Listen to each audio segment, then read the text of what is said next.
started. Call the meeting to order. Before we do actually dive into the agenda, something that I have overlooked for the past couple of months, at the end of January, our Public Works Director, Drew Bontrager, who was Parks Director, took a job in the private sector. And I have managed to fail to officially, as part of the Park Board business, recognize all the work that Drew did during his tenure with the city. I believe it was 18 years he was employed by the city and did a lot of very good work for the parks during that time. So officially in public, thanks Drew, and we certainly recognize and appreciate all the work that he did during his time as Parks Director. Moving on to approval of minutes. I actually have several rather nitpicky adjustments to make. All the way through, the votes were 5 yeas, 0 nays, and 3 absent. That should have been 4 absent on all of those. In the public participation section at the bottom of the first page, I believe it was the old school and not the historical society that requested for the farmers market. Page 3 at the top, Somerville is misspelled. Instead of summer like the season, it should be summer like on their shirts. S-O-M-E-R. Let's see, page 3, Midwest Pool Management section. Third paragraph, I don't get to approve things by myself, unfortunately. I make a motion to approve. Page 4, the New Cameron Park sponsorship section, filed should be fielded. Second line, 4th word. And then page 4, Al made a motion to adjourn instead of she just made a motion. That's all of my nitpicky adjustments. Sounds like it's all correct. It very well is. Anyone else? Okay. With that, I look for a motion to approve as amended. All right, motion and second to approve the minutes as amended. All in favor, please say aye. Aye. Any opposed? 1 absent, motion carried, minutes approved.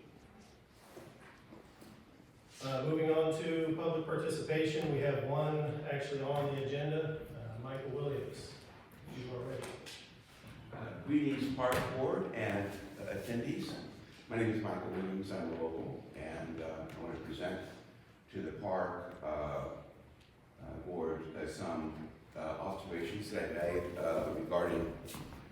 I'm just going to work on one particular property, which is the Cameron Aquatic Center. And when I was at the Cameron Aquatic Center at the library, I did Cameron Aquatic Center, and this is what Google presented to me, this page here. And since I understand that in May you'll be launching a large, grand opening of the pool, I thought it'd probably be important for not just the community, but the world and broad to know about it. So I looked at the page, and I noticed that this largest picture there had a picture of a tree, and that to me is kind of probably not, the big cool picture that we want to put up there. Something like this. And then I look down here at the hours, and it's 5 p.m. It's going to reopen at 6 p.m. That could be troubling. Then I go to it and I click on the website. It takes me to the YMCA regional thing. I tried to find full information here, but I had difficulty. So I went back to the site, and then I went over to the Aquatic Center over here, clicked it, and I ended up with this page, which was helpful.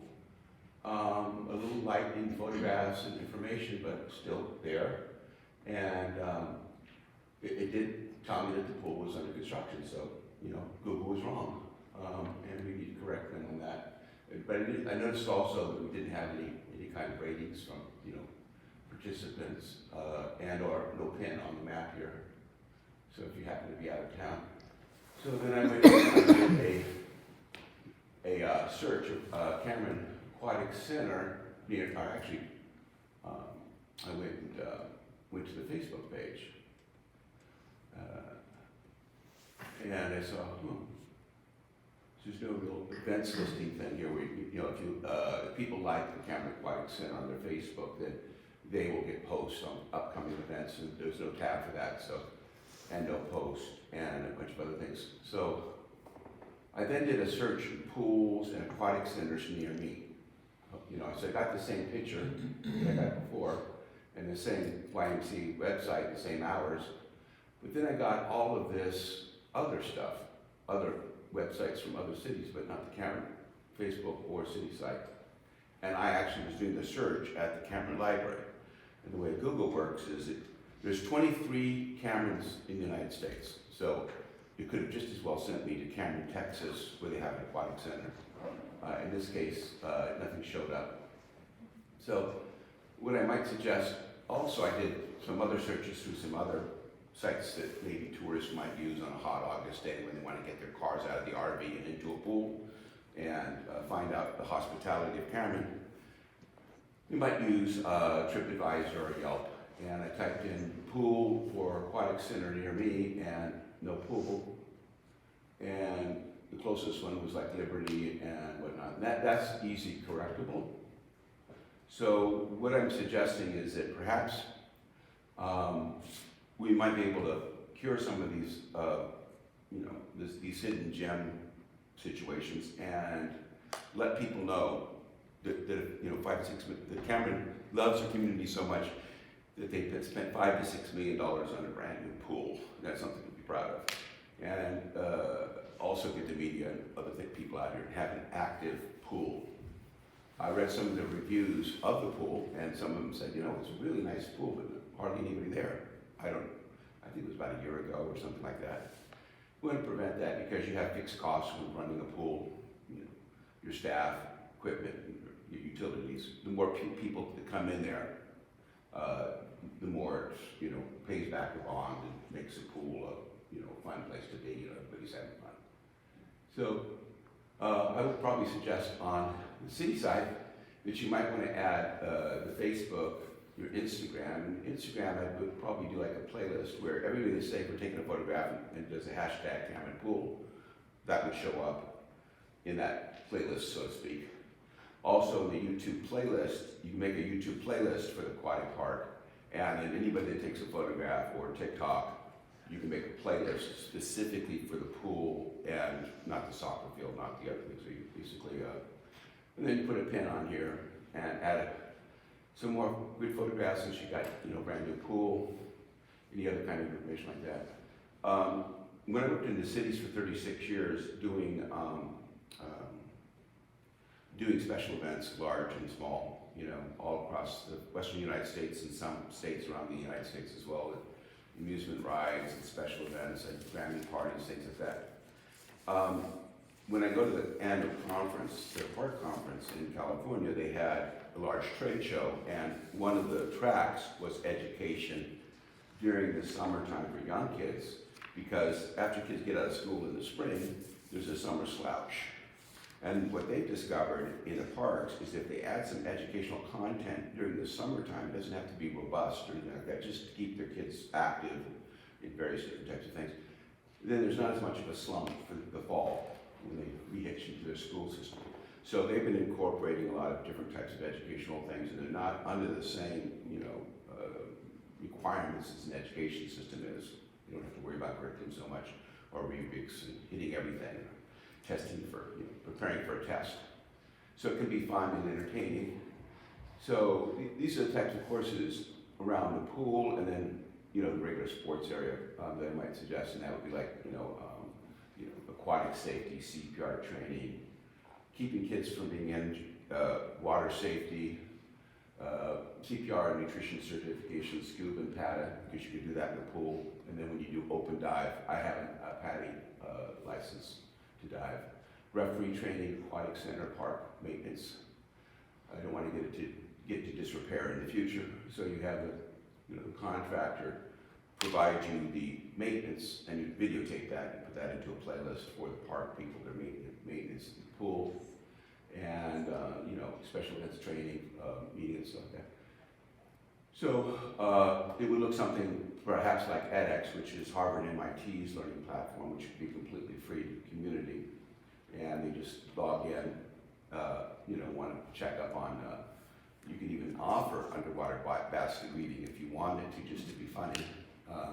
But you can have like CPR training. A lot of times when people learn something, they need to get refreshed every so often, get recertified or something like that, like CPR. Maybe you forgot to tilt the head back, or you forgot to do this or that. You passed in the past, but you need to get renewed. Especially when you're panicked and something's laying on the ground, and I've actually been in that situation where you panic and you forget everything. It's always a good idea to have something on your phone. Now I believe in mobile. Some people right now use, when they work on their car, they lift up their hood, they find the make and model, and they do a tune-up right from their phone. So it's not necessarily in your bedroom, at the library, at a coffee shop, but it can be out in the park.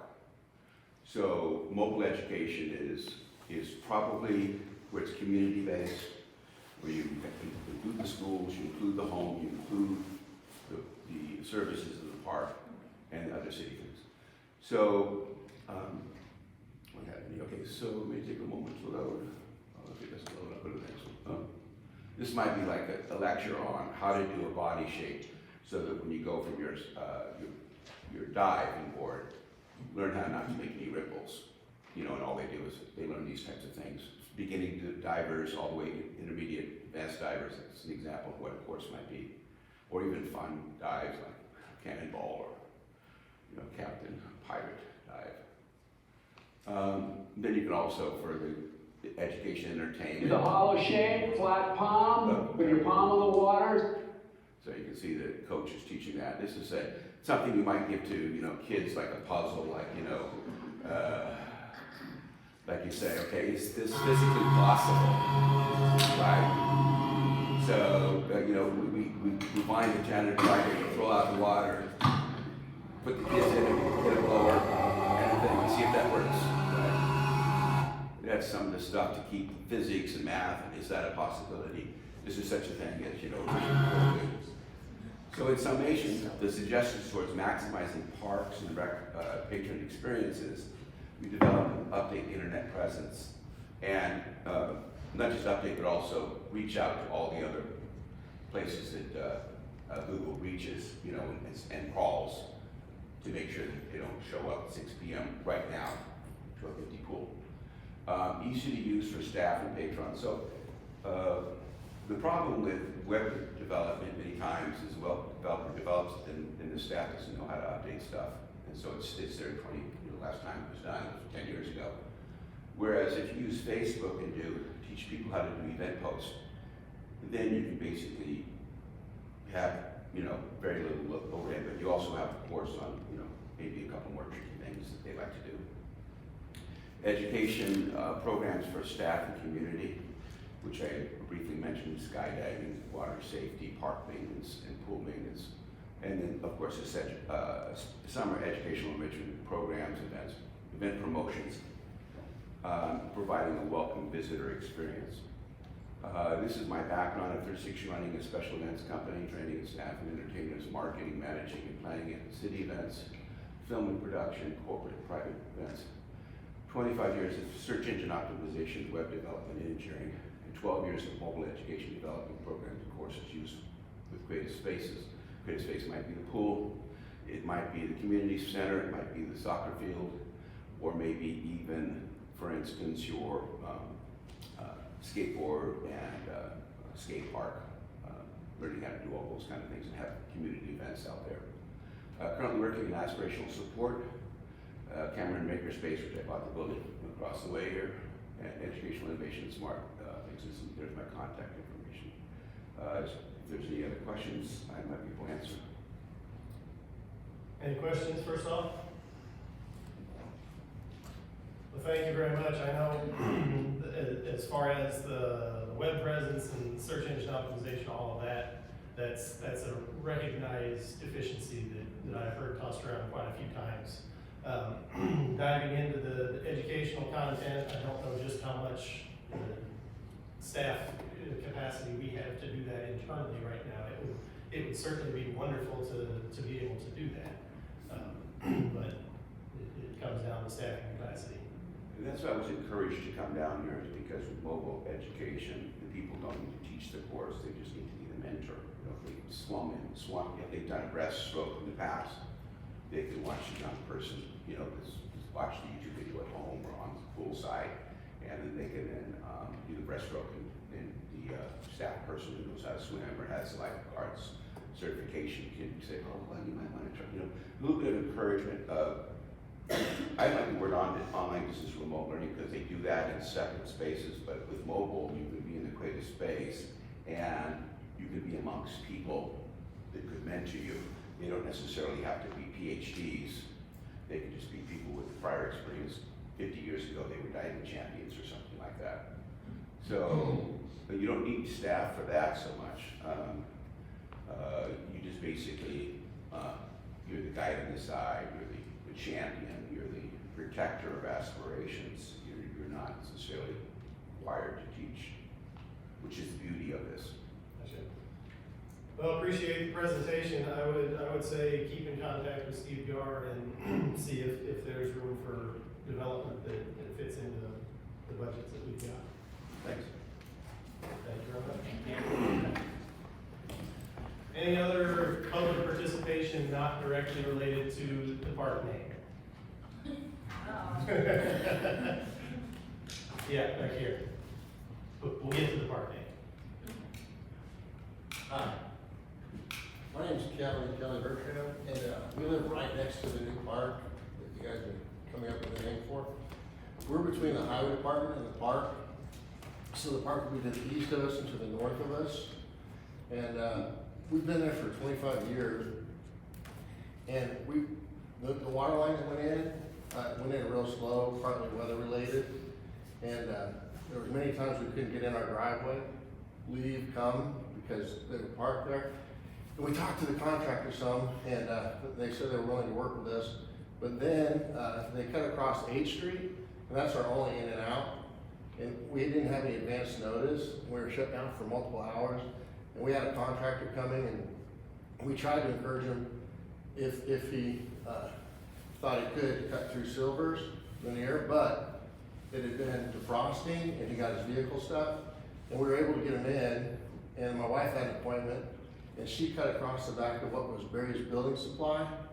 There was a little bit of grass there, and I came home and wasn't able to go home for an hour, so I got a haircut, not a big deal.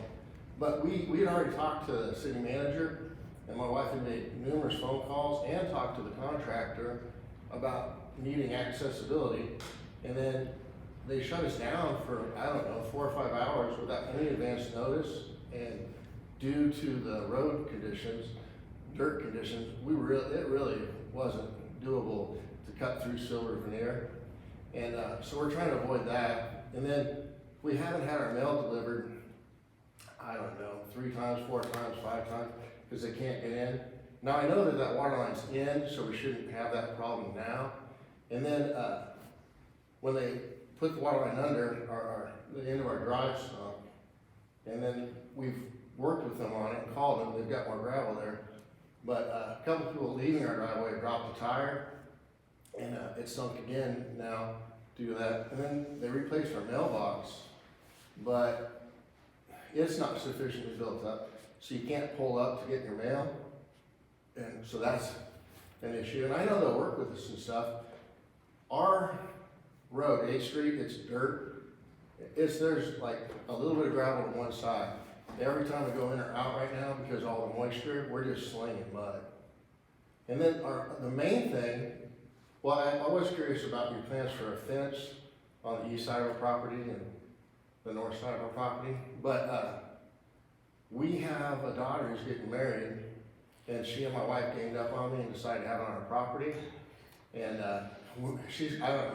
they've thrown numbers out there, 100, 150 people. But we can't have the road being asphalted or anything to block access when we're trying to have a wedding in May 21st. So I was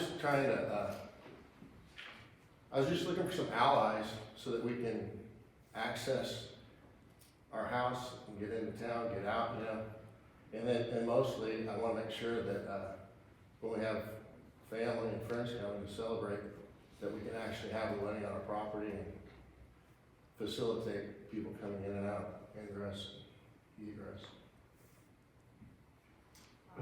certainly apologize for all the inconvenience. That's not a good way to start being neighbors. Yeah. Steve, did you get that 521 day? Yeah, we've been in communication with Herner and CP, and they're both, especially CP, super apologetic about all of it, and promise that they will communicate better moving forward, and so. Yeah, I'm not trying to call anyone out, but we talked to Herner, and they apologized, and they said that that wouldn't happen again, and that's when we got shut down for like 5 hours. Well, CP is doing a lot of that trenching and stuff, but Yeah. they're well aware of the issue, and Steve, and you can send them a message from me that I'd like to see them apologize with actions instead of words. okay. All right, well, thanks for your time. And if you, someone give me a call sometime about the fence, just so we know what's going on. We got a pole barn 3-bay with a little extra, and it faces east, we can't see it from our house. And so I'm concerned about the liability of someone coming over from the park, and, you know, pole barn, you store all sorts of stuff, and I don't want someone getting hurt. I don't want to get hurt regardless, then I also want to be sued if they get hurt. So we did put up a ring camera, which is really weird to me. But anyway, we like to be good neighbors, and we're excited about, I'm a lot more excited than my wife is, but looking forward to fireworks and hot dogs, and anyway, just like a little help. Yeah, I would say we can do what we can. I can't guarantee everything will be perfect, but. Oh, yeah, I know there's gonna be bumps, but. Be aware too that once the park is constructed, that won't be the main in and out. Okay. That'll just be like a park access road, more or less. Okay. And be expecting a call from our utility director on some of those utility issues. And I know that was brought up at one of the last meetings, so. All right, sweet, thank you. Thanks. Any other non-park name related public participation? If no one objects, I think it would be cleaner to move the park name public participation down in conjunction with the actual park name business item.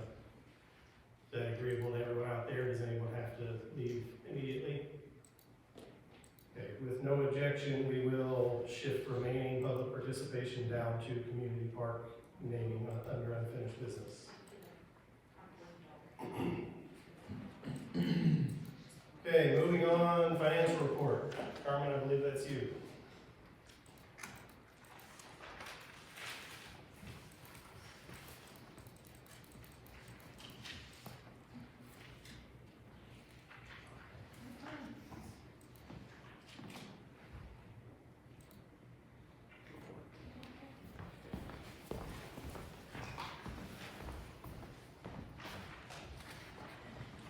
Thank you for letting me come tonight and present a little bit of information.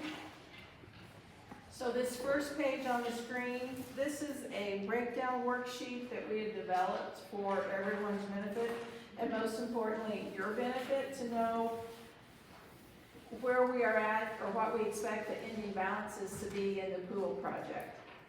So the top part of the page, the 6.5 million, that was the funds available for the aquatic facility, and we have summarized it down to the total project cost by Carruthers, and then by the changes that we know, the additional expenses that we know of per date.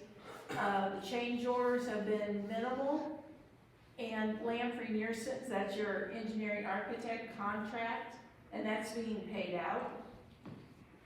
And then the last item, aquatic facility, those are direct payments that we think that we will have to purchase in order to open the pool.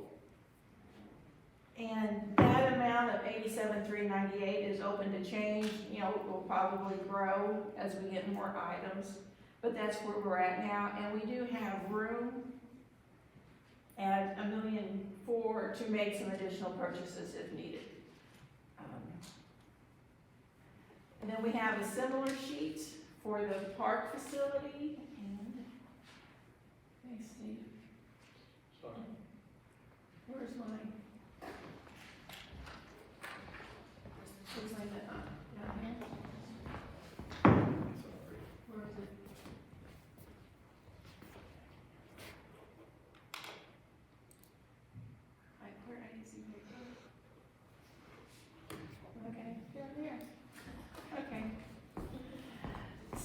with the, park, that estimated amount at the top, 5.8 million, we do not know what the exact amount of construction funds will be, so that's just a comparable number that we put out there to use. There again, the full amount of the contracts, any changes, and this gets more in depth due to you have your LWCF grants, those expenditures and reimbursements. But there we have, as of right now, if everything were to work perfectly, we would expect to have $150,000 left over in park funds available to use. And this is the park direct purchase items. That is just a rough estimate. It could be more, it could be less, but you know, we're just looking forward to you know, having bleachers, trash cans, and those sort of things.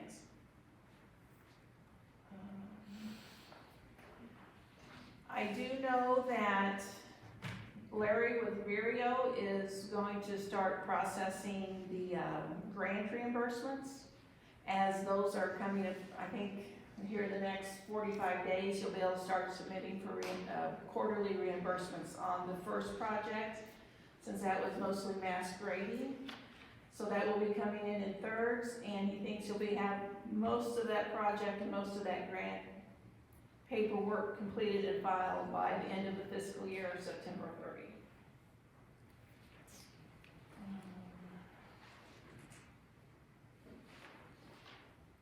So on March 14th, city staff went through a standard of course rating call, and it's an hour-long discussion over the telephone with standard reports over the finances, the projects of the city, citywide. And the unofficial report is favorable. We do not have the official rating of the city yet, but we do believe that it will be very similar to what it has been in the past.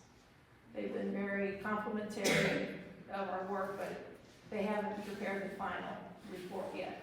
So that's good in our favor. We do not know what the interest rates will be on this park project, but the pool project was at 2.5% to 3%. Our market environment is slightly higher now, so I would expect these rates to be slightly higher also.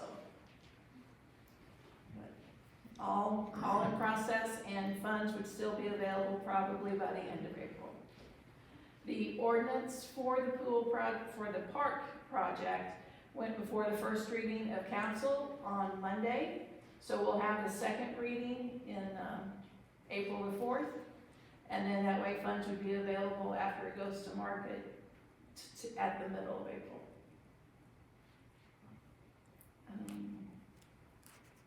There's your bond purchasing information, Chris.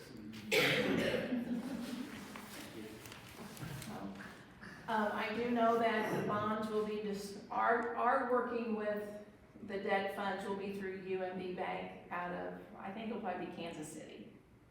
So we're the other financial reports, very standard. We're just proceeding along with, I didn't put those you put that part in there. in. They have it in their packet though. Okay. Is going along as a normal year. And that's all I have. Questions? And we'll present, you know, if there's new information or more suggestions for costs, we'll adjust these and get you that information as time goes on. On that 900,000, is that for the future project, the LWC does on the park side? That, I can speak to that. Yes. That is the 2021, the project associated with the 2021 LWCF grant year-round restrooms, and the other, the items immediately with that. Yeah, that's, I didn't go back and verify whether the entirety of the items included in the 900 were actually included in the grant proposal. It's possible. Steve, do you know that offhand? I believe it is, yes. Do you think everything that goes into the 900 is part of the grant? I believe so, yeah. application? That's the way that grant works. I mean, even with the adjustment, it should be pretty well all encompassing of that 2021. But that includes the year-round restrooms, additional parking associated with it, I believe, a beginning of a playground, a couple shelters, picnic areas, that sort of thing. Steve, am I remembering that correctly? I think believe so. so, I think yes. so. Yeah. Okay. Thank you. Thank you, Karen.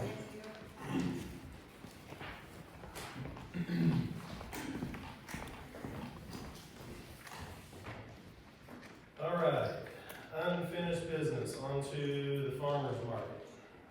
Steve, do you want to go through this? Yeah, just briefly, I met with our city attorney, I'll jump to the next page here, regarding this for the farmer's market and kind of customizing, tailoring an agreement that could go out for farmers markets and it was basically a cost recovery for the farmers market is what they were looking for, a way to offset the cost of reserving the park and using the park for their weekly farmers market. I don't know, they were here last meeting and asked if we could potentially kind of rework the agreement that we have for farmers market. So that's kind of what this page here is. You see the fee reduction options. Basically, it's just it would completely offset their costs if they did these tasks. Some of the tasks were actually in the contract already, but I added it just as more of a way to pay for their fees to use the park. That being said, this board spent several years trying to get to a point where there was an agreement, and that's why I switched to just McCorkle Park and just farmers markets, because I don't want to switch it to where it's all inclusive for every other event and every other park. Just because there's a reason why this agreement was made, because of so many times in the past everybody would come to a park board meeting and ask for the fees to be waived, whether it be a baseball, softball tournament, or a car show, whatever it may be, they were always waiving the fee. And we needed to figure out a way to recover some of the costs associated with these events. And so that's why it was created. But from the direction of the city manager, and working with our city attorney, this is kind of the suggestions that was put in place. Now, that would require a vote from Park Board to establish a secondary farmers market contract, or we could table it and we could revisit it next meeting. I know that they start farmers markets, I believe, early May. So, I mean, there's probably multiple ways to look at it, but I'm not really one to I shouldn't say play favorites, but I feel like if we set a precedent that farmers markets can use the park for free with just doing these minimal tasks, then what's going to change for the next people that want to use it for a wine walk or a whatever, you know? So That was the first thing that stood out to me with the McCorkle Park Farmers Market use application, is that was something that I was adamant about the last meeting, is I don't want to be making exceptions to the rules for any group, because at some point you have to draw a line and say this group is more important than that group. And that's something that I want to stay away from if at all possible. So any updates that get made, I would like to see across the board, available for everybody, for every type of event. And I called and talked through this with Steve the other day, and as we were talking through it, if you go to page 4 on the Corporal Park Farmers Market Use Agreement, reading through the rules that were already in the existing special seventh bullet down basically says that everything, like a requirement of the activity at the park is that everything needs to be cleaned up, all litter from around the park, the restrooms, the parking areas. Item number 8 basically says that if the trash cans were empty at the start, they need to be empty at the finish. If they were full at the start, they can be full at the finish. Item number 13, and this is something that, just an FYI, is anybody from the old school here? Yeah. So an FYI for you guys, something that's in there, it says a copy of a list of all vendors, hired companies, suppliers, etc., who will be in the park shall be submitted to the city no less than 3 business days prior to the event's start date and time.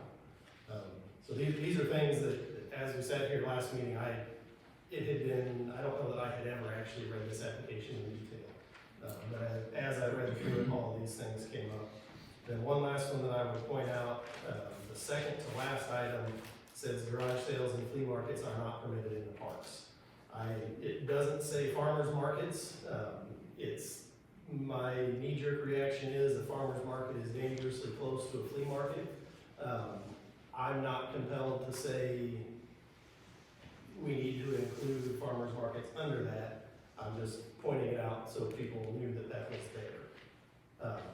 So with that, my thoughts are we just continue with the existing park special use application that we have, and move forward with that. Any other thoughts or discussions? I have all those things highlighted if somebody wants to read through those line items I pointed out there. You say you don't want us to create a new application for them?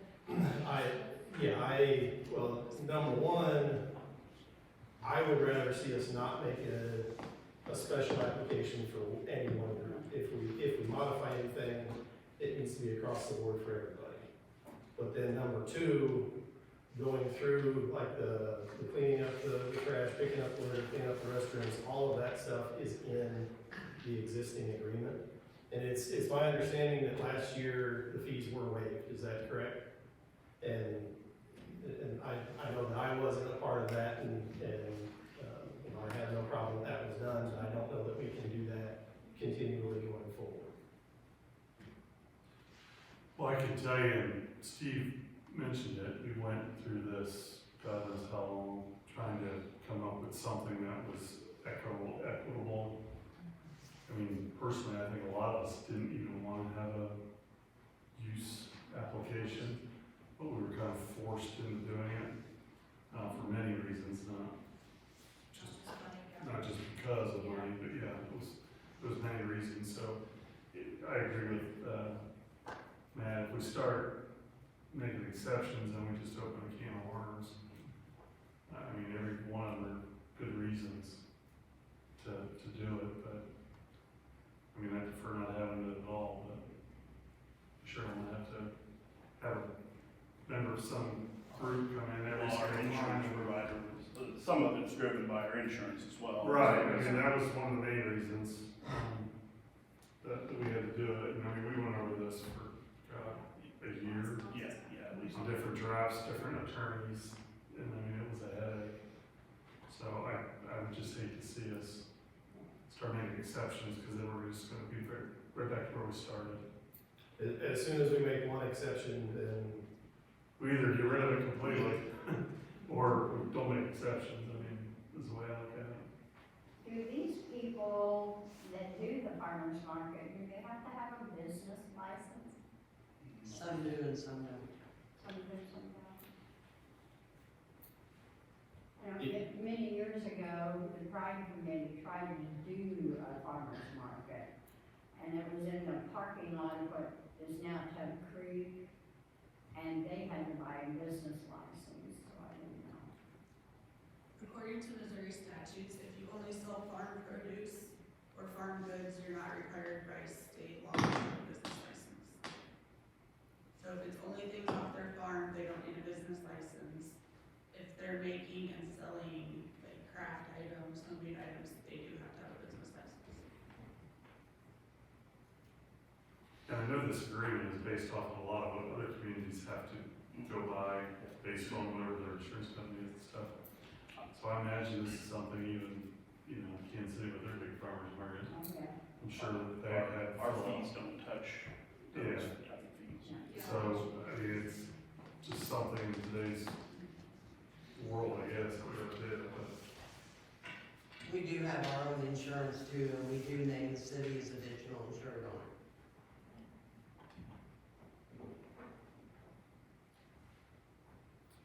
Any thoughts from that end of the table?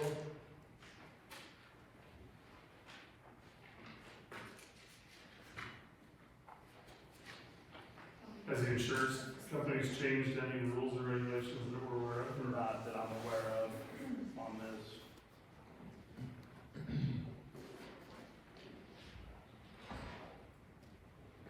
And that's, as far as naming the city as a part of the insurance, that's part of this requirement as well, so,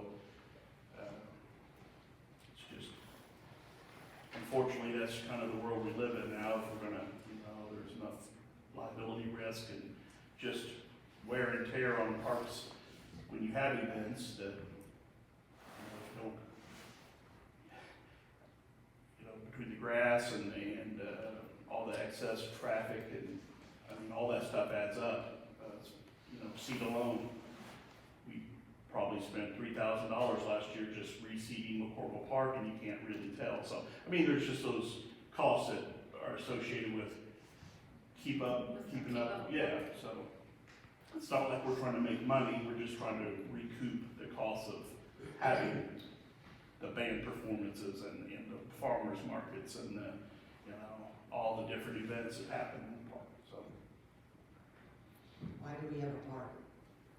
You're free to use it. I'm just asking. It's open to the public, but if you're having an event in the park, then you have to follow these rules. It's just the difference between open public use and an organized event. And like they were saying, I think a big part of it does come from the insurance liability reasons and all of that. And I've seen enough litigation where the insured doesn't necessarily want to sue, but the insurance company does. And, I'm not gonna sit here and suggest that if somebody got hurt, you guys would sue the city or something like that. I don't think that's the case. But, We're there 4 hours. what's that? We're there 4 hours in one section of the park. Yeah. The northwest section. Yeah, and is there any other thoughts on the topic? I don't think we should make exceptions for people like you said, we've spent so much time trying to get away from just handing everything out. But I wish there was a way to make it an exception for something that's continuously happening in the park. If there's something that can be done that way, like a farmer's market. A recurring weekly event as opposed to a one-time. Right, as opposed to just someone having a wine walk and having an event, opposed to someone having a. And to that point, the way it's written up is there is a required security deposit.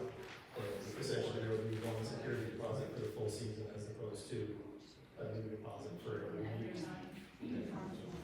What's unfortunate is that we all know groups that have discontinued doing things.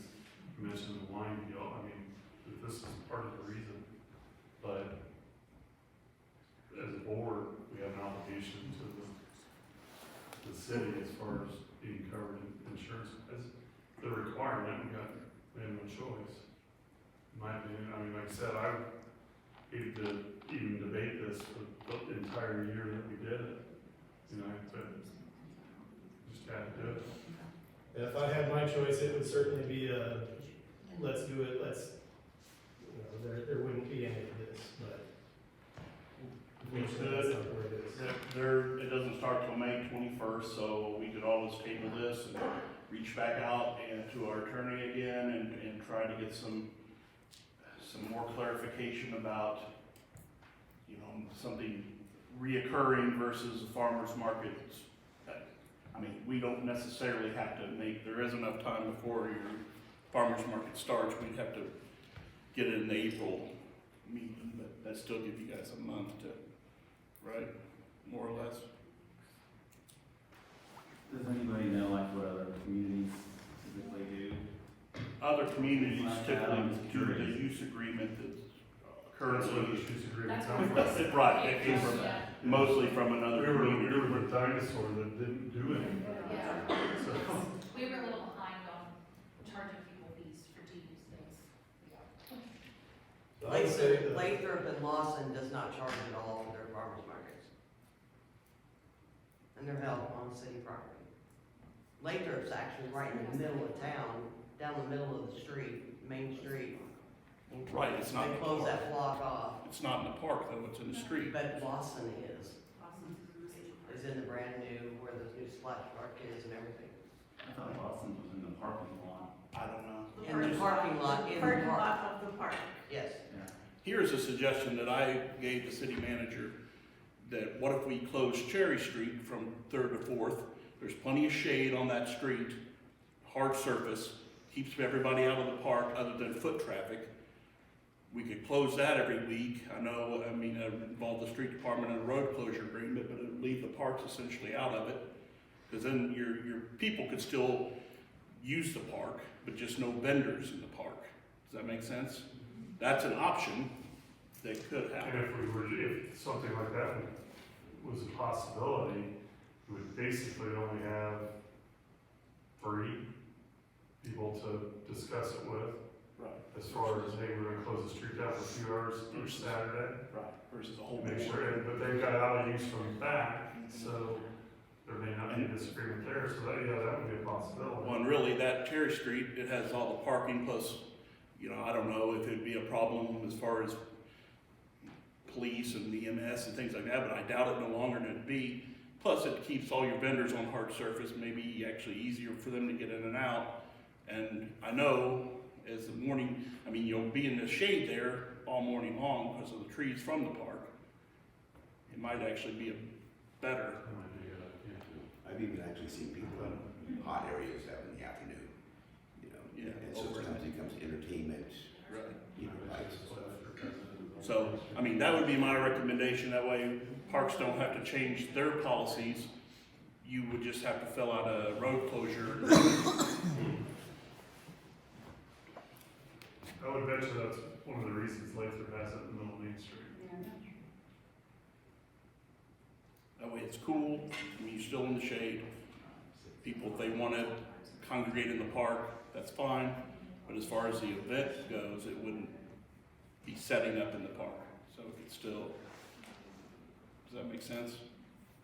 Steve, is there a way, can you contact Lathrop and Lawson, see if that's why they do it, or how they do that, or get away with it? I could. I'd be curious, Carrie mentioned, I'd be curious. And if the police department didn't have a problem with it, I got one. then I can check. it'd be good to know. Yeah, it'd be good to know. Well, somebody has to pay, somebody's paying for it somewhere, somehow. So I think at this point, we're gonna have to decline to make any changes to the park special use agreement. Table till that. Steve, if you would continue to see if there is a universal, any update can be made across the board, not specific to one organization or type of event or park or anything like that.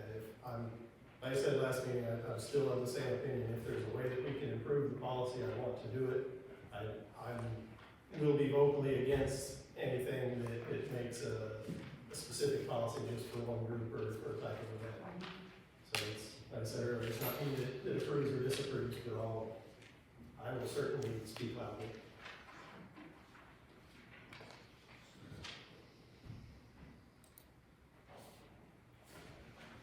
All right, on to the fun one. Reopening the mic for public participation on the park name.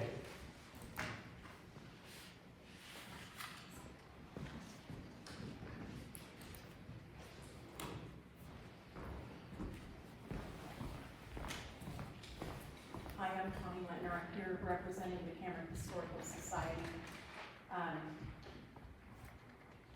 We're here in support of the Somerville name. We're happy to see that it's going to be a part of the park name. And we're also here to see your historic vote go down tonight on what name you end up with. So thank you. Thank you. Anyone else? I expected one after another. All right. So, this morning I pulled up, Connie herself and Jimmy, the newspaper, both ran unofficial polls on the park name. I printed those off this morning and sent them out to everybody on the board. Overwhelmingly, if we eliminate the Somerville Park option from the top of the Facebook vote, overwhelmingly the polls both showed a preference for Cameron Community Park and Sports Complex at Old Somerville. I would point out that Drift Hills got several votes in the Citizen Observer poll. All done by a guy named Matt. I actually tried this morning to see if I could continue to vote for that. Yeah, it was going to win, but I couldn't. So, I guess we had voted on it at the previous meeting to include Old Somerville at the end of the park name as opposed to for the name of the park itself, to keep flexibility for a future park board to potentially sell naming rights of the park. That's not in the immediate plans right now, but something that could become so in the future, and I don't want to see the park name have Somerville taken out of the name at some point in the future. So, does anybody feel that we need to revisit that vote?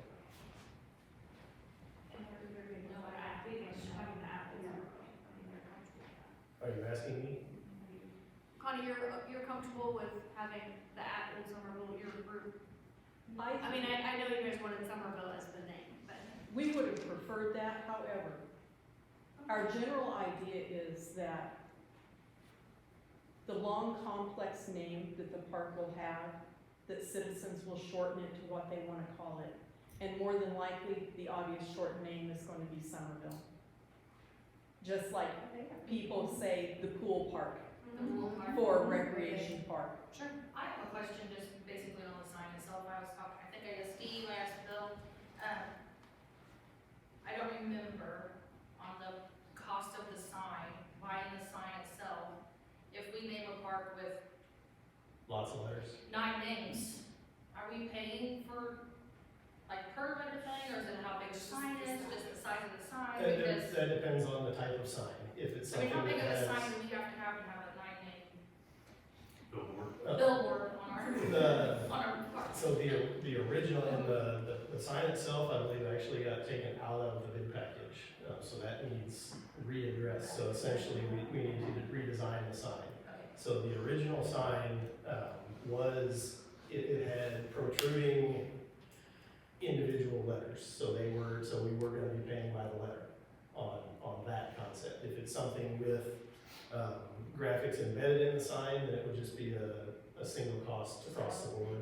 And circling back a couple of years to the master plan, one of the recommendations was universal park signs across the city as opposed to mismatch of different types of signs in all the different parks.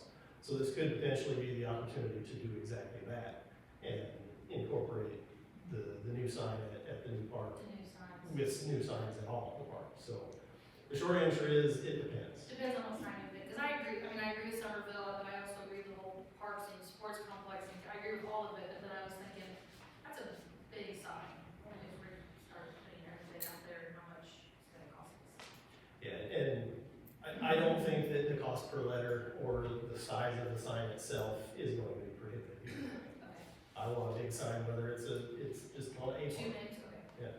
Got it. If I realized I was gone last meeting, in the 2 months since the January meeting or the previous meeting before that, when we started discussing these names, since then I've actually talked to a lot of people, and they're not even associated with any of the folks that are here, that they have said, why don't you just name it Somerville Park? Keep it short, simple. It's for the same reason that Connie said it's gonna end up being Somerville Park anyway.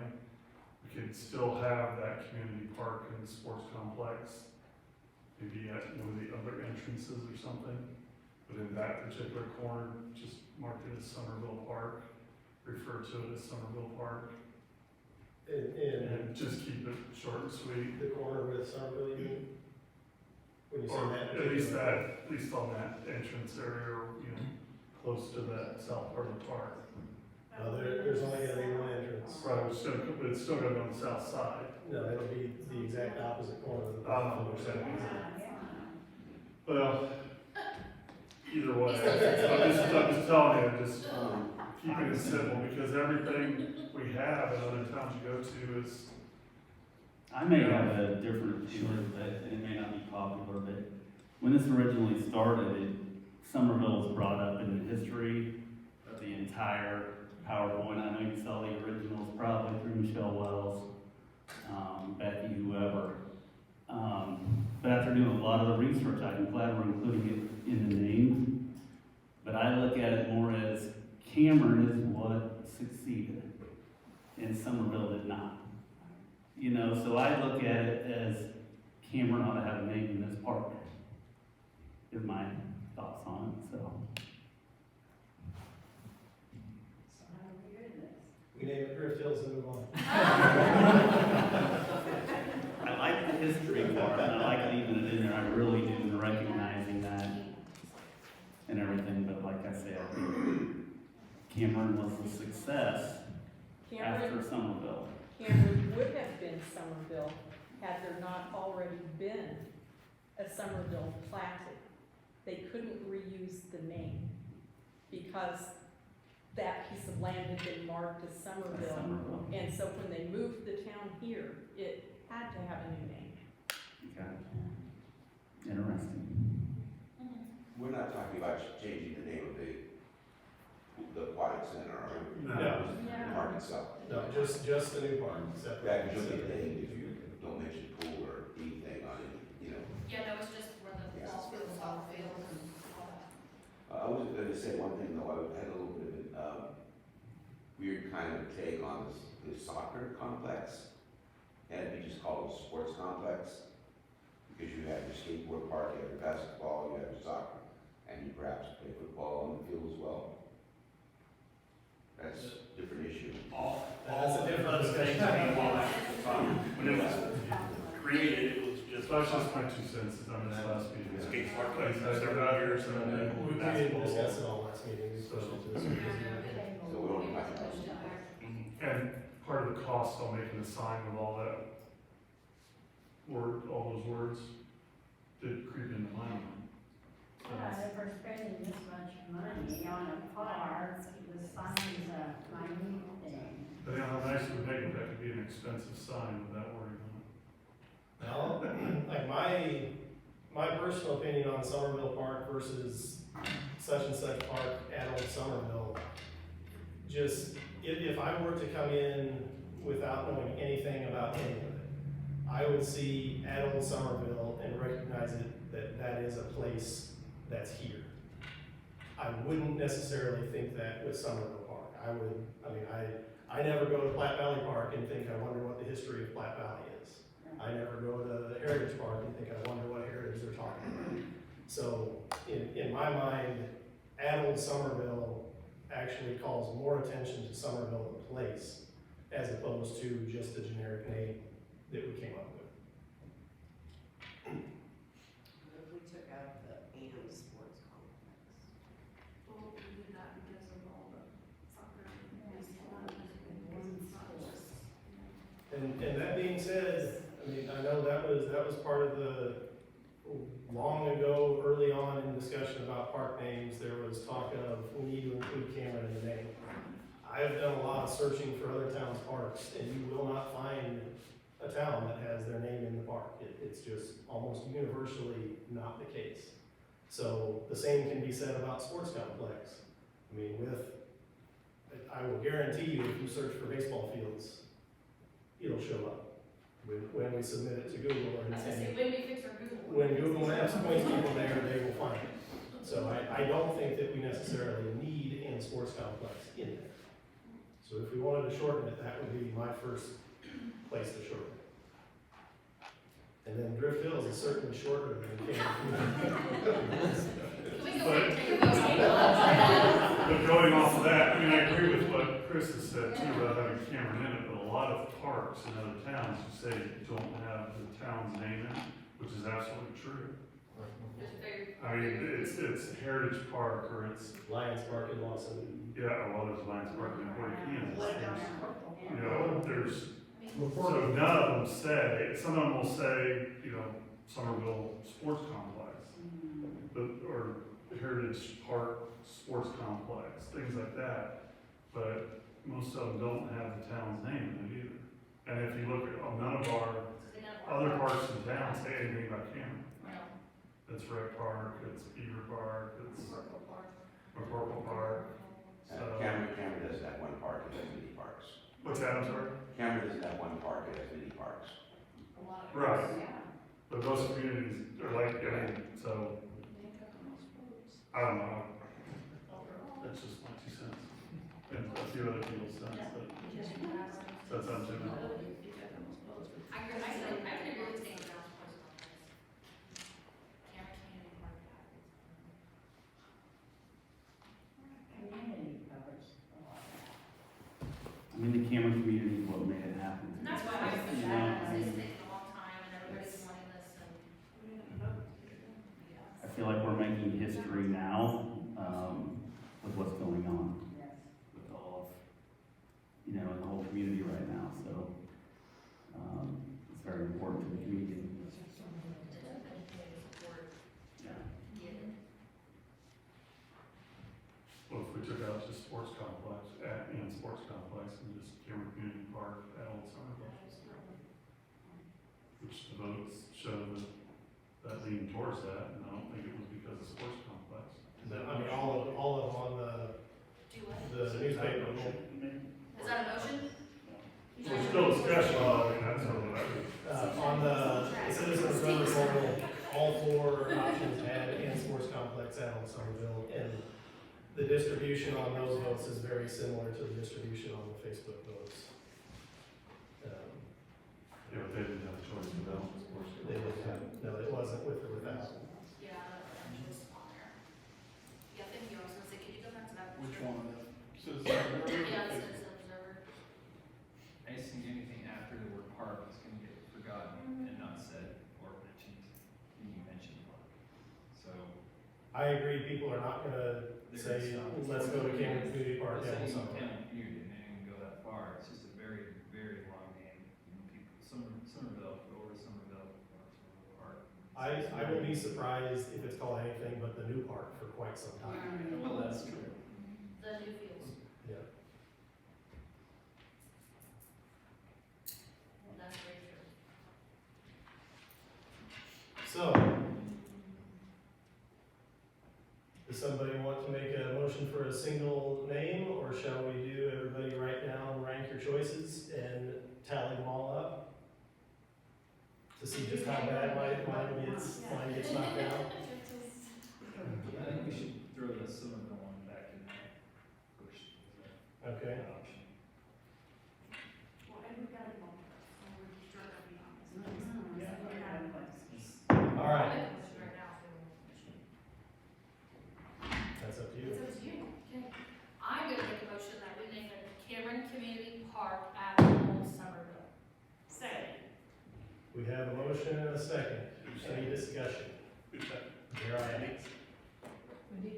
Wendy second, Carrie, motion. And I remind everybody, to Robbie's point just now, if there is preference for a different name, you can certainly vote no and make a motion on a different name. This is if we're adding another one into. No, there's a motion and a second to name the park Cameron Community Park at Old Somerville. We'd have to vote on this because you already said. It's already got a second, this is going to see a vote. So, like I said, just a reminder, if you have a different preference, vote no and make a different I'll make another motion. motion. So, all in favor, please raise your hand. Maybe roll call this one, just to. I can't raise it again. Okay.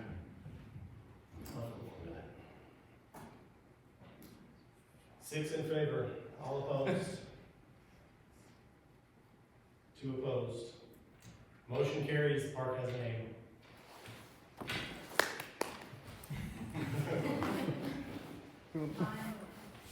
All right,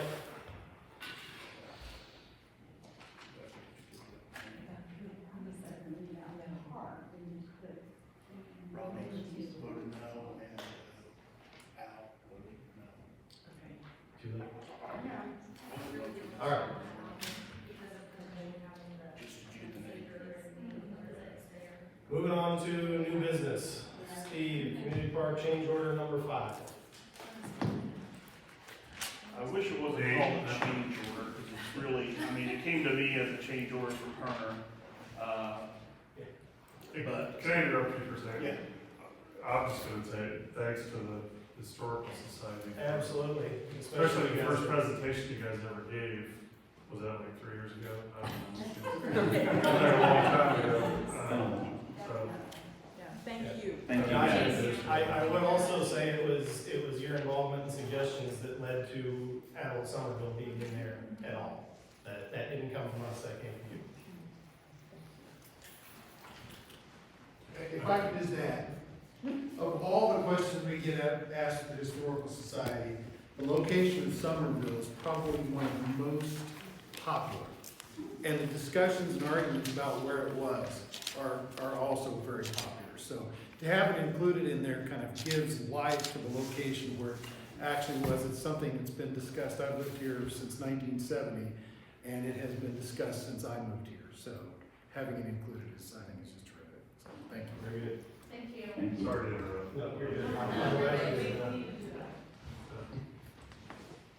Steve, proceed with the change order for the Cameron Community Park in Somerville. It has a name. Okay, essentially this was, and you guys have already approved it, so this is more informational.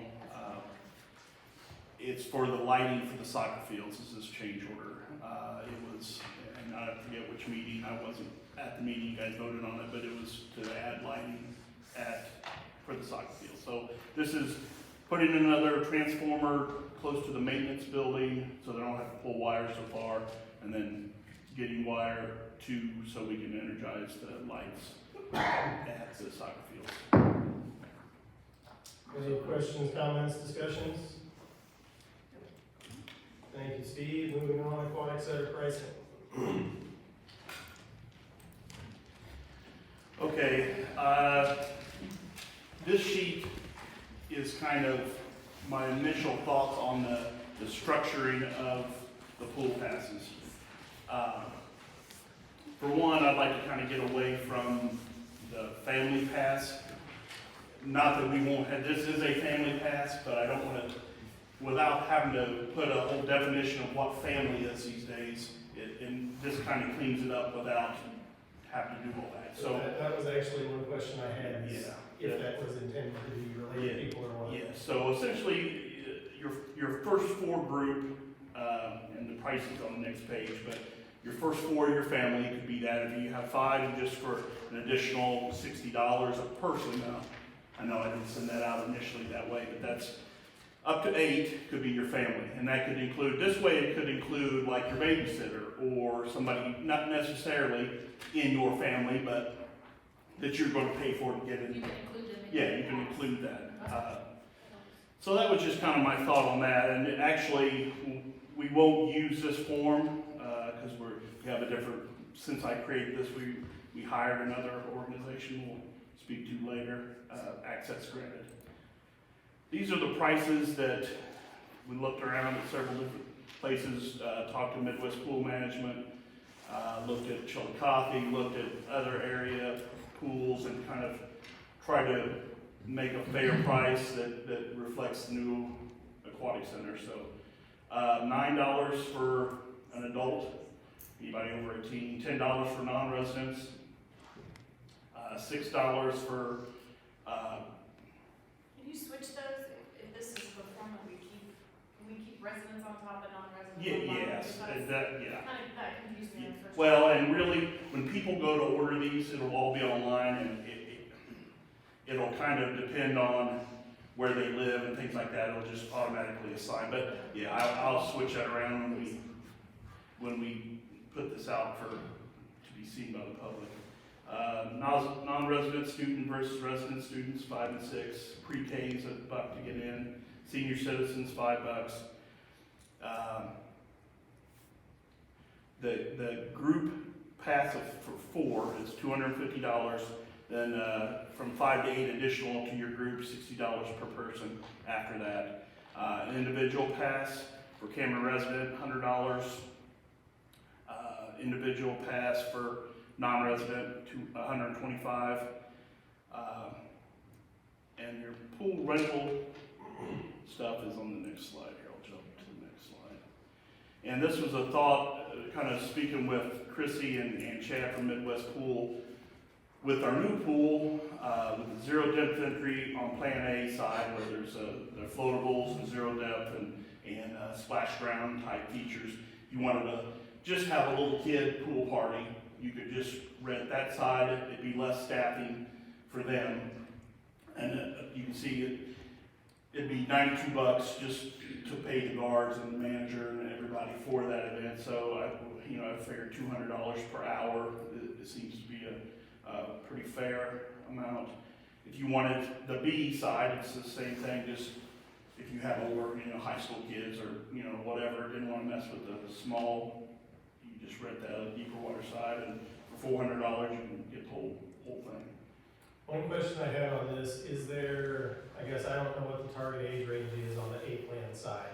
Is there an option or a scenario of having, say, a A.5 plan that includes the A plan plus the slide, just without the diving boards and pool? I'd have to talk to Chrissy about as far as like where the guard location is, and because I know you have to have somebody at the top of the slide. Top and bottom. And I'm sure we could do that, I just don't know. That seems, just looking at this, that seems like a scenario that it will get asked. Yeah, well, you're right, maybe, I don't know. I will work that in there. I just don't know maybe we say $250 for the A plan plus the slide. I don't know. I'm not sure without getting like how many. I guess it'd probably be 2 more additional guards. But I'm sure you're right. I feel like, you get kids at, that in between age where they might not want to go off the boards and stuff, but want to go down the slides. Or you have a parent like me that doesn't want to pay for them to go off the boards, and would potentially pay for the slide. Right. So, You have yeah. a pool party that has different age kids, That's true. zero entry. And my thought was, you had kids that were little kids that wanted to play in that splash ground and stuff without having a parent go down the slide with them. They're not going to want to go down the slide for the little kids, but. Yeah, that was the only thing I saw, is if there's a convenient, clean way to incorporate the slide as an option along with the A plan side. I will cater that if you guys are okay with like a $250 price tag. At least explore it and see if it's okay. I just want to get this approved tonight so I know we're already getting a lot of phone calls at City Hall about people wanting to get passes and get going, and the quicker I can get approval on these dollar figures, the quicker I can get it on the website and kind of start marketing it. I don't recall where do these price points compare with 2 years ago to 19. They're more. I honestly didn't. Well, the adults are like twice as they were like $450 or $5. Yeah, something like that. So But we discussed it for years. We were like way below the price of anybody else once again. And we But didn't we know. also had one of the most inadequate facilities. Right. I mean, we were selling a very dilapidated pool, and we were well under what a lot of the other pools were charging. But now I think this puts us back up to like Chillicothe and what they price at. So I feel like it's a very comparable pool compared to Chili's. So one thing that I know has been brought up quite a bit is a concern about basically people using the pool as a babysitter. And would potentially a way to address that be to reduce the cost of adult entry?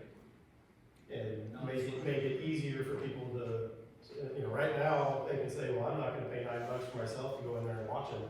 I'm gonna drop them off. swimmer rate, is that what you said? I just looked up on Chillicothe, they have an non-swimmer rate. That could be a good thing, somebody that's not going to get in the pool. well, we can add a non-swimmer rate. I just need to. It'll be, I feel like that's a little. I feel like that would encourage parents to stay as opposed to drop off the kids and leave. What was Chillicothe's? 3. I mean, we can do that, if that's a rate you guys think is fair, we can definitely do that. Yeah, I don't think they should pay full price. If they're not swimming, they're Well, right. Watch the kids. If they're not swimming. I'm comfortable with you I'm setting sure the it's price gonna where you stop think being it a needs to be. babysitter, but I'm good with not charging too much. I'm not gonna miss a little all that. Well, It won't stop it completely, there's no way. No, But it might reduce it a little. but that bit. would help, it would help. I know Midwest Pool's gonna be like, well, who's gonna police that if, you know, that's the question I'm gonna get from them is, okay, someone pays $3 to get in as a, you know, non-swimmer, but next thing you know, they're swimming, you know, Do they put bands on them when they go in, or is it a? no, how do you- that's if little kids with swim test kind of thing, they'll get They bands, get but, bands? yeah, adults won't get Why bands. couldn't you give them a band? If you pay the non-swimmer rate, then you put it, go to our risk. Go right into the door and rip it off. Well, I know, but. I mean, if they're gonna be dishonest, they're gonna be dishonest. I mean, we Yeah, can do whatever you guys. We're gonna go like this then. I know. I would like to have faith in people that are not going to take advantage of that, and if it becomes a problem, then we just continue. Okay, well, we'll set it at $3 and then go from there. The only other rate, the combined rate kind of seems kind of high just based on if they're doing per hour on either A or B. You look at the margin, you got 108, which is A and B, but you got 216 difference. But it's, 350. yeah, I'm thinking 3 even, just 325. because that's, you know, you still got, you still have the same margin for 2 hours, but it just, that's a pretty big difference in the margin. And, I mean, part of the margin, I'm Nobody assuming goes is to for, $440 for an hour either. for maintenance of everything, for all the general operating costs. So I can see having more margin for more use of more of the pool, but I agree, I don't know that it needs to be double. What's a fair number, 350, 300? I You would guys say, tell me, I don't. like I would said, say 325 or 350 in that range would be my first thought. So I think the stigmatism of $400 versus 2 for the other, you might have more people too, like if you did 325 or something, using the whole thing, you still got. Of course, the other issue is, you know, how many guards you need to work if they work the whole time, you know. That's, Weekdays, it's 185, for a 2-hour on a weekend is 370. So that would, Sunday, 6 to 8 p.m. is 370. For the Bayside pool. 370 for 2 hours. On Friday through Sunday. for 2 hours or for 1 hour? 2 hours. 2 hours. So half as much as ours.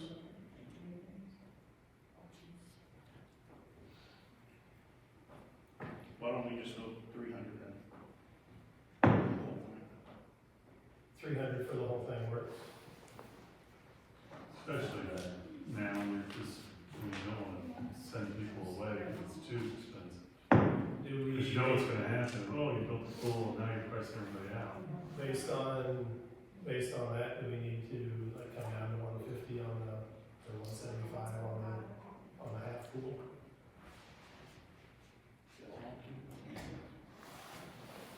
Did you go, for this, did you compare this with other pools, or was this just based on the second cost? I used some Chillicothe's, I looked through some of that, I knew we were gonna be a little bit more, but I also don't think that's 2022's, is that 2021? I just figure with inflation and I just threw 200 out there basically, is that, I think that's a fair number, but we could definitely, and knowing that we were gonna discuss it and adjust as needed. The 92 per hour, that's what. That Lisa is said she- that's what it's gonna cost to staff it. And that's our cost, they're not paying 200 and 92.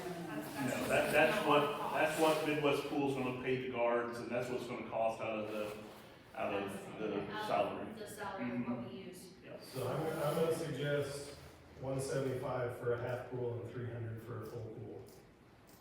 Are we good with the hour or?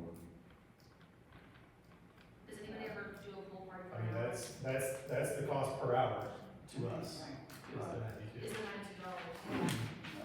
If you want it for 2 hours, you just rent it for 2 hours. Yeah, I think a 1 hour is acceptable. We went to a pool party at the indoor pool down in Excelsior, and it was an hour. I mean, it was little kids, they don't swim for that long, they get tired, they wanna go for cake. So, It's $184 for a 2-hour party.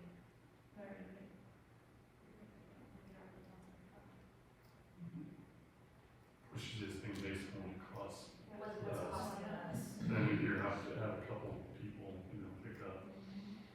So that might cost a little bit more than that. Yeah, I would suggest 175 and 300, and that be a per hour, so they want a 2 hour, they can rent it for, they rent it for 12 hours. If we can get Maybe those just staff. here, see how it goes. Yeah, Yeah, we know we're not losing, right. at least labor wise, by doing that. Are we renting anything else, like smaller outlets, day or anything like that? we haven't even explored that yet, and I think year one, and we don't really have the staff to, our staff compared to Chillicothe's park staff is not even a comparative. I'm really landing, I mean, I'm part of time. It's not a revenue source to be cabanas. huh? Yeah, I mean, yeah, it's a great idea, all those things are a great idea, I just don't know, So, We're not ready for that. we're not quite ready. We're not ready. That's why I was just curious. this $92 an hour, does that include staffing in the, like in the concession stand and all of that? Or is that only? I would at the assume pool so, site? I can check back with Chrissy, that's what she told me, it was 92, but she might have just been, I also don't know, pool parties do, Do they even have the concessions? I was gonna say in the past, I don't think, There's time they bring in people usually, that's the time you're allowed to bring in outside food, so I don't know, and that's kind of the advantage of having a pool party, is you can bring your own, one of the advantages. Yeah, Bring Yeah, or they have a barbecue or cookout and then they. Right. I would assume that all of the pool deck, the chairs, the shade structures, the tables, all of that would be included regardless of the rental. Oh, yeah, Available for yeah. use. Yeah, it would just be a matter of not, just for the staffing purposes, not have to need so many guards. You could use the chairs throughout the whole facility, Yeah. as long as your kids didn't, little kid didn't get into deep water or whatever. That's probably close to what it sells, I can't remember what there, but it was close to $200, and you got like 2 party rooms. You could have up to like 50 guests, I think, or something, they could swim, and it was close to 200, I think. Yeah, So, we rented it, but I don't remember what we paid, I just left it. I just looked it up, 'cause we were curious. Yeah. I did have one other question, go back, if you would please, Steve, the page before. Just for clarification, group pass 5 to 8 people, $60 camera residence, that's $60 additional dollars per each person. Per person, yes, up to it. Just wanted to clarify that. Yeah, I think when I sent that out to the park board originally, I didn't put per person. Chris brought it to my attention, so it's like a really good deal for the, for 4 more people. But, no, per person. Per person. Okay, yeah, I see that on there, it's not on my sheet, I heard it. Yeah. And I know we've had complaints in the past about not having a senior citizen discount, so we worked that in. Can you think of anything additionally that, other than the $3 for the non-swimmer, that somebody might find? I know somebody brought up, veteran type discount. We could maybe do. Yeah, I can ask them about insurance. One thing. Yeah, so the more of that type of thing, we include, the harder it is for the people taking the money to. Well, yes and no. With this, we'll get to the software part of it, but once they're entered into the system, especially if they're a pass holder, it'll just be a matter of scanning. Okay. And so it shouldn't, every time you scan their card to get in, it'll know what to charge them and, or all of that. So, I mean, everybody going in. Or if you just ask, I'm gonna take $5 or I'm gonna take $6, Right. I mean, there's a. On those rates, is that day rate correct? Like, you can come and go, Yeah, right, like for right. $10, you can come back All in the day, afternoon, all day. From one day, yep. All right, I just wanted to clarify and make sure. Question, comment, Rebecca? Veterans, a quick and easy way to know if a veteran is a veteran is their driver's license. We put veterans insignias on them, and we have to look at their DD-214s to do that. So that would be a good surefire way to immediately know that they are, to go along with what you're saying. If that's something you want to do, I just want to tell you it's an easy way. That's good to know. You could always just have seniors and veterans the same, right? That's what I was gonna say. But I'm not saying like, That'd be fun. that's a good one. Yeah. Or the group pass, is that only available to Cameron residents? No, it's, Because it says Cameron residents, I just. Yeah, there isn't a group pass. I think we just opted to, it's for, I need to just remove the Cameron residents. It's, anybody can get the same rate though, I was it's gonna across the say, same what whether makes you're. it original for. Right, I mean, that's why we didn't do it, because initially I was gonna set a price point for both resident and non-resident, but I figured the vast majority of these people are gonna be residents, and even if not, it's gonna be the same rate, I mean, Right. family pass, Everybody group has, passes. they plan on coming all. Right, Is there gonna be a cap on how many we give out? no, Okay. I know Hopefully other that's a cities, problem. they've had- Yeah. I know that in other cities they've had a cap because so many people wanted to get in. and it- there is a cap on the amount of people that can use the pool. There's a certain maximum capacity they'll have to follow. Yeah. Obviously, we haven't had to deal with that since I've been around, but it might be different now. If we're ever going to, it's gonna be It's this year. probably this I year. think we had that problem on 4th of July when it was Well, 100. Well, it's a free swim too. Yeah, well, the free stuff, exactly, so that's. So, yeah, I mean, yeah, but that's, hopefully, we will be tracking capacity and all of that, but I hope we don't have an issue where a pass holder can't get in because we're already at capacity, but there's no guarantee on Well, if that. it's posted in the rules on pass holders, then, the fine print. All right, let's just cross that bridge when we come to it. Well, I like Matt's idea of changing the A and B to 175 and the others to 300. 300. All right, so I'm gonna make a motion that we move forward with these rates as presented with the amendments to adjust the half pool hourly rental rate to $175 per hour, the full pool rental rate to $300 per hour, and include veterans with the senior price category. And add a non-swimmer category. Second. Any discussion? All in favor? Say Aye. Any opposed? Motion carries 8-0. Thank you, Steve. Thank you. Access granted. Okay, met with this company, let's see, 2 weeks ago, Carmen, something like that, is that last week? Yes, last week. Trying to figure out a good way to track attendance and gate and all of, we were looking at, okay, how are we gonna take money, we looked at Square Up, we looked at all kinds of different ways to go about doing it. Found this company that kind of works as a Square Up, they'll take your credit card or whatever for payments, and you can, so it'll take care of that side of it, the financial side of it too, they'll deposit money into our account whenever we ask for it, that'll all be set up, but basically it'll allow people to go on this website, sign up for their group passes, put all the information in there for all your family members, upload pictures, take care of the whole thing. Then we'll still have a couple days at the pool where they can come get their passes or we can issue passes. Midwest Pool will work with this company too to issue passes, either individual or group.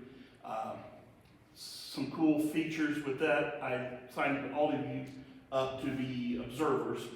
So when you go on there, you can look and see what our daily attendance, weekly attendance, who's coming in, who's going out, all of that. Look at the financials, every component of it. We'll have a scanner at the front desk, and we'll also have one at concessions. If you're a parent or whoever, you can buy you can actually add money onto your pass for like concession items as well. So say you have a kid going to the pool, instead of getting them cash, you put, you know, $20 on their card, say this is your concessions for the week, and or however that needs to look, but that way there's not as much cash transactions and things like that. We'll still have cash transactions and all of that, but I feel like nowadays it might be a lot easier for a parent just to put money on a card, kind of like the school does the lunch cards, or whatever. So scanner at the concessions as well, and each item will be allocated for, like a can of Coke is this much money with this much tax, and that way it works across the board. So it'll track people coming in, it'll track sales at concessions, all of that. So the price, we opted to go with and it kind of shows you what the process of, and we already have the website to use. Until I had the amounts we needed to plug in for the application, we haven't made it public yet.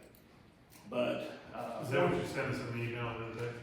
yeah, basically what I sent you an email is just access to. I got yours pulled it up, yeah, it was pretty cool. Yeah, I pulled it up, I'm like, okay, I guess I did it Yeah, right. well, and there's nothing really to look at now, but once the pool gets rolling, every day you can be like, okay, we had 400, whatever it is, and you can break it down by per hour, per day, per week. You can look at high points, low points, all of that.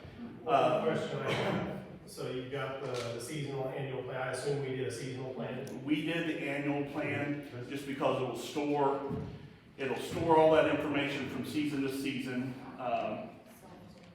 And that way if next year, say you bought a pass last year, and you just want to re-up it the next year, all that information will be stored on there. Well, it says right there in seasonal plans it does that. The database is saved and the data is retained in the off-season. Well, there is I can't remember. If there's a benefit, yeah, there was a benefit. $84 difference, it's right. not going to be that big a deal. Right. But my question was, is that the total cost, or is there also a credit card processing fee that gets taken out of all transactions? There is a processing fee that will work into the price of. We don't pay it. It's just if you're a member or want to buy your passes, they'll hit you with I forget it's a 2 point something. So is that's a fee that gets passed on to the user as opposed to a fee that we pay internally? Basically, yes. That's some of the reason why our rates are a little bit higher to cover some of those costs too. But anyway, it's all worked into the agreement with them. For $429 or $28 a year, I figured it was worth all of that just to have the tracking and the ease of purchasing pool passes. It takes, there isn't really staff here at City Hall that's devoted to working on pool pass stuff. So, we just don't have the staff to do those type of things. So I figured this way, this company will take care of selling the old passes. And, between them and Midwest Pool, it'll be a good way to sell the passes and track. They get on like the city side, and they'll take them to this to buy a pass, then pass gets mailed to them. No, there'll be a pickup day, either that or the first day of the pool season. I was gonna say, so when they don't show up and the pool opens and you It'll don't be have there to ready find to go. it. Yeah. It says here it's mailed directly to patrons. That we did not. That's another additional cost that I didn't put all the. Yeah, we bought. There's some hardware that was included in the plastic passes and a few of those things, but it's all pretty minor. Yeah, I do really like having the e-pass option. That's in today's society, you have to have something like that. So the only thing I would say, if you would, you said it's there, I'm sure it is, just double check the difference between the annual plan and the seasonal plan. Save $80 if we can. Right. like I said, that's not a lot of money, so if there is a difference, absolutely go forward with it. Yeah, without looking back, I can't remember why we opted to go annual, but I think it's just a matter of, I think they would store all the information, but we would have to download it ourselves if we wanted to access it during the off It season. says year-round access, and then the other one says it's limited access. Yeah, so that's, Statistical If you want to features, look so at it it may in give you December, some data analytics. right, that we, unless we were to download it, Do it ourselves. right. Yeah. I figure for the $80 more additionally a year, having access to that year round. For one, if it's off season, we wanna go in and realize, hey, we needed to tweak this as far as like concession sales or It's also whatever. when we make those changes. Right, exactly, we can access it year round, so I just figured it was. All right, anything else on access granted? No. I think it's really, really, really good. Scoreboards. Well, I know Chris and Matt have already done a lot of the work on this, but we need to get the scoreboards ordered and get them moving. I know there's, wait time for all of these manufacturers, so. If you look, I needed at least, since we're not, putting it out for bid, I needed at least 4, or at least 3 quotes, and so we got 4 quotes. The last 2 are 2 different size scoreboards, basically. One's a 10 by 4, and the other one's an 8 by 3. You know, none of them, Daktronics had a 9 by 4. Varsity has the 8 by 4. They're all, none of them were exactly, I guess the Electromesh had an 8 by 4 as well. You can see by the pictures, they're all really similar as far as what the features have. They're all wireless capable. They all come with some type of wireless controlling. I know Daktronics, you can use your cell phone and some of those gadgety stuff. I don't know if it's really worth the additional $2,000, but I mean, maybe it is. I don't know if I really have. I think all of these 4 manufacturers build quality scoreboards that would service fine. They all include the additional sponsorship panel. Is there a difference in warranty, or is there a warranty on any of them? I believe they're all around 5 years. So, I was curious on like the construction of them, because I know like Varsity's is steel, and it's like powder coated, and then you go to Daktronics and it's like aluminum alloy, and I'm like, any idea what the longevity is or better for material on those? Experience, Bill, or? I know our current scoreboards not ours anymore, the school scoreboards are Daktronics, the ones we installed, Bill, when we installed those. It's 8 years. 8 years ago, 9 years ago, I don't know, they've held up well. I mean, I know a lot of your school districts and a lot of folks go with Daktronics. They're very reputable, but they're a little bit more expensive. Varsity, I think, is, I don't think any of these 4 you're gonna go wrong, really. And honestly, over time, I don't know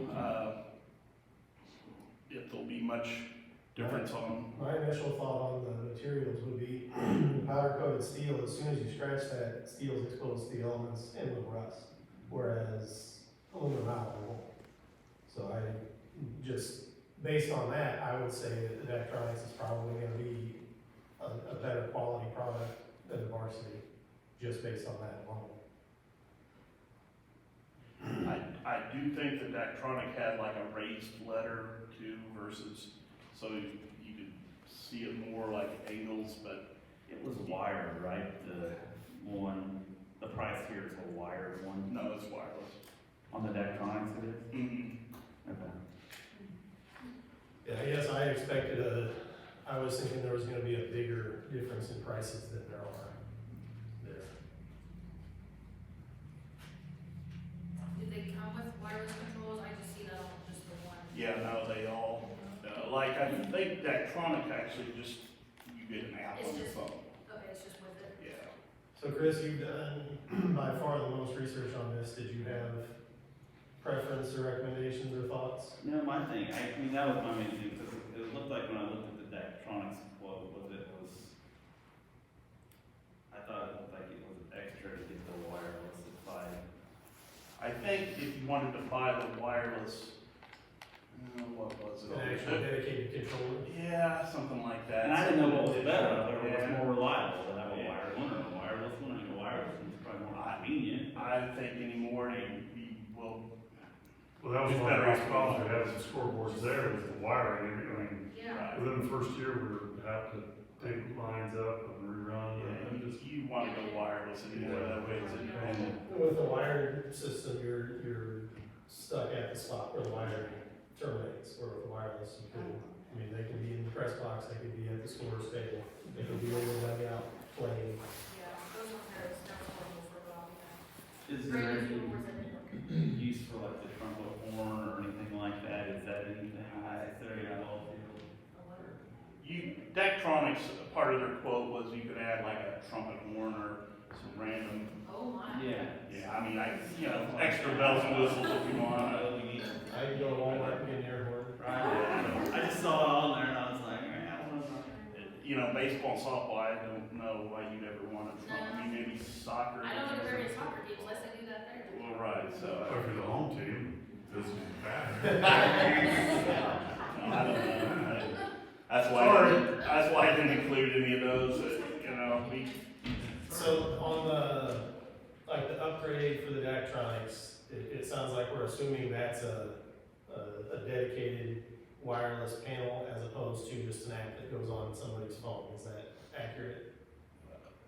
No, you mean for the controls? Yeah, you said. I think that's an app that goes on your phone. When they will set up a wireless connection on the board itself, and then like some kind of wireless transmitter that your phone will communicate with. So But they install, or will it be installed by the city? we'll have to get.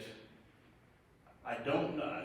I'd have to probably reach back out as far as Daktronics might send somebody in, but I can't even tell you what that would cost.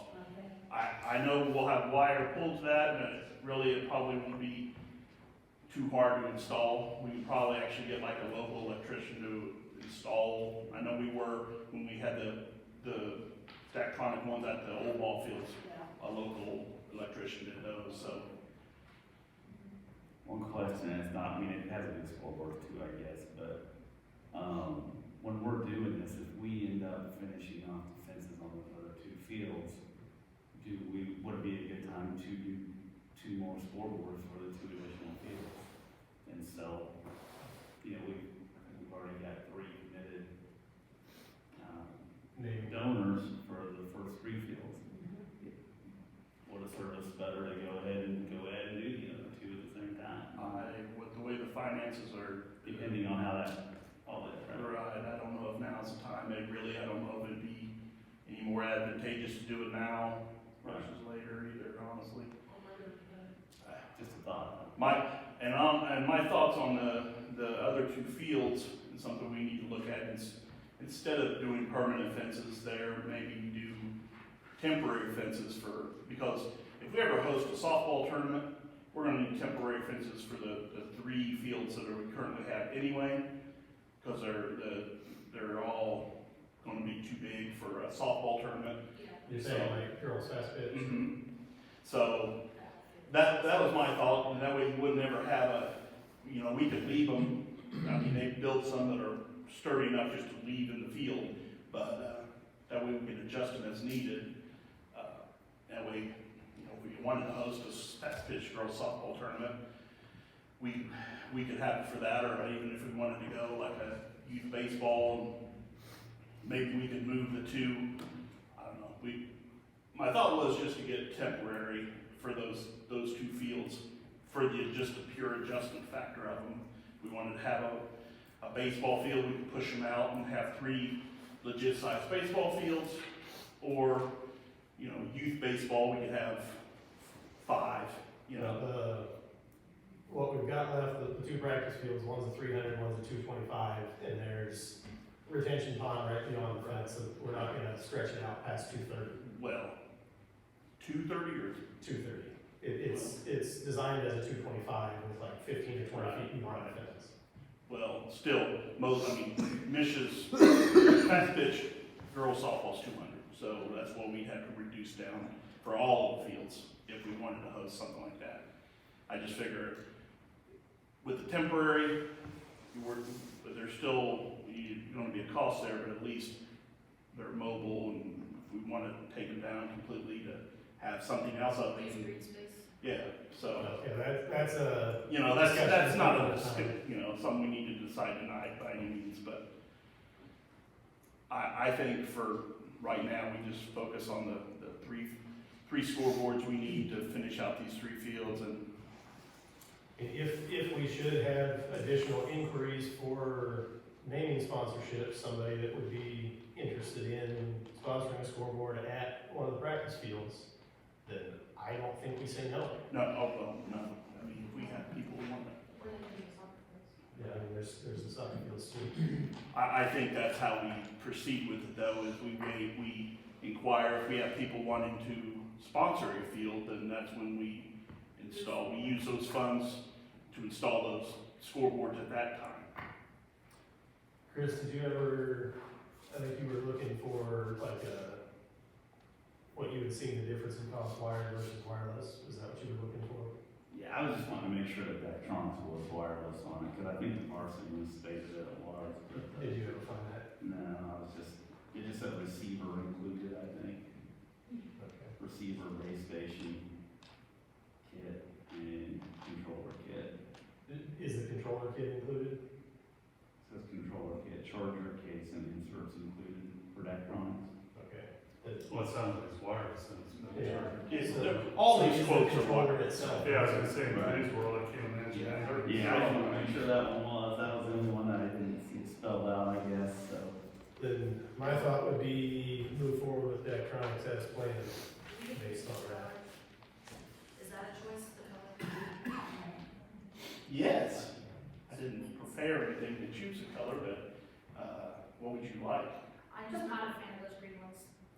Okay, no green. Oh. Black and gold. My Well, daughter up liked there, that. but I just like if they're blue or if they're green or they're black, like which, does it Yeah. have to be black? Does it have to be No, it green? doesn't Does it have to be. blue? I think, I don't know, maybe I could just send out a, Solar. My daughter would choose rainbow with unicorns. how about this? How about I send out just a survey monkey dude for just the board with some color options? As long as you vote on this specific. We're not really good at it. I'll make a motion to go with electronics. I'll second. Any discussion? Wait, Specify which electronics is the Okay. one. Carrie, No, Thank there's you. only one, never mind. Yeah, there's only one.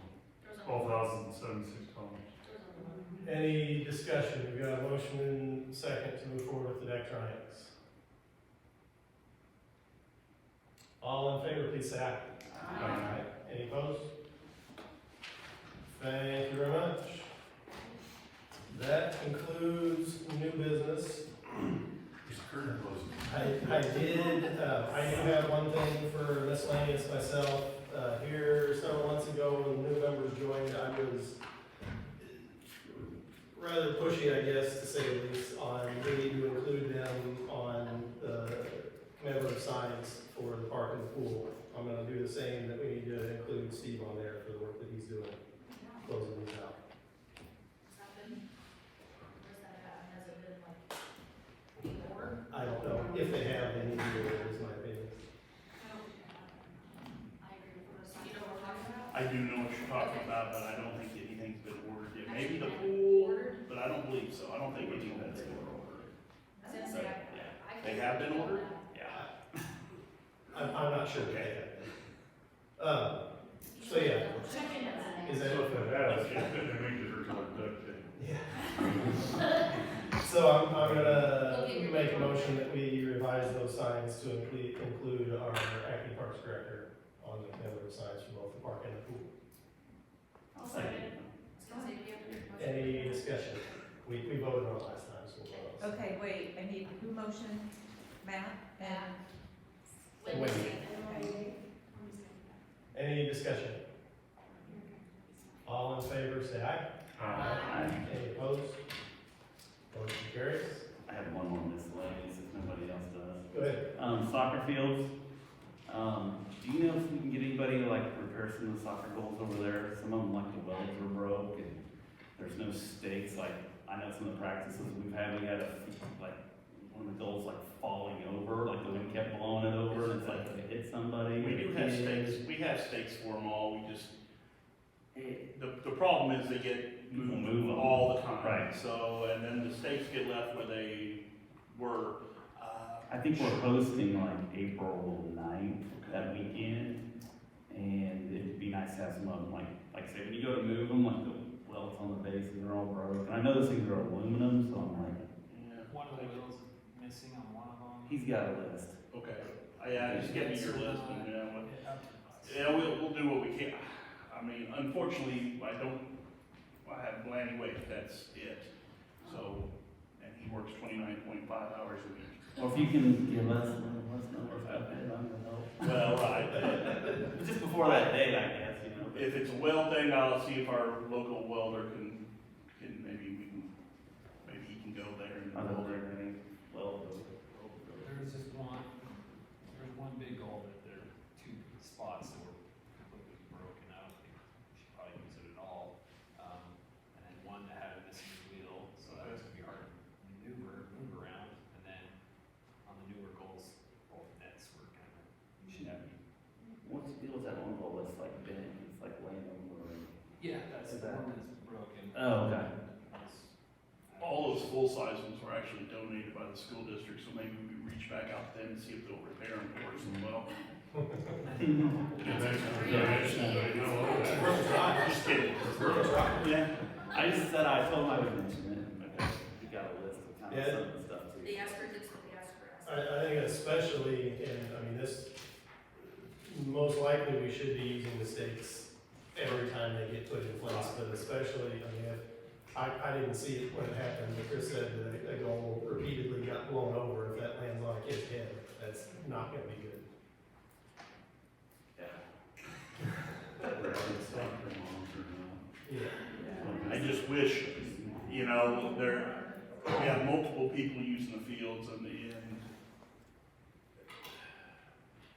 everybody just moves them all willy-nilly and then they leave the stakes out there. We've hit them with mowers.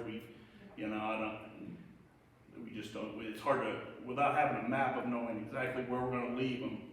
And that's the problem, is no one will leave them where they're set. So we can anchor them down, but I can't guarantee, an hour after I leave anchoring them down that they're.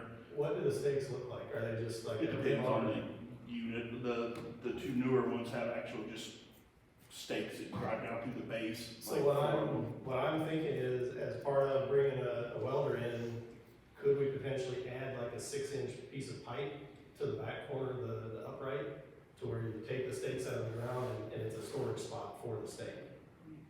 We could look at that. I mean, that would be a simple thing to do to encourage the stakes to stay with the goal. Or we just, we've used A lot of people do. I agree, yeah. But it's more likely that it will happen that way than that they pick them up and carry them. Just disappear, I'm sure. So something like that, if we can look at. Or weights. I mean, there's bag weights that a lot of people use, and at least you can see those a little easier, and they'll still serve the same purpose. So we'll look into it. We'll make whatever modifications we can make to make it safer. Obviously, we don't want anybody to get hurt. So. Any other miscellany? I will make a motion to move from regular session into executive session regarding litigation and personnel. Second. Who's second? Chris? Discussion? All in favor, aye, or this is a roll call? Rebecca, do you want to call the roll? Do I want to call roll call? Steve, you go. I ahead. will. Carrie. Yes. Bill. Yes. Matt. Yes. Al. Yes. No, go. Wendy. Yes. Chris. Crystal. Yes. Robbie. Yes. Motion carries.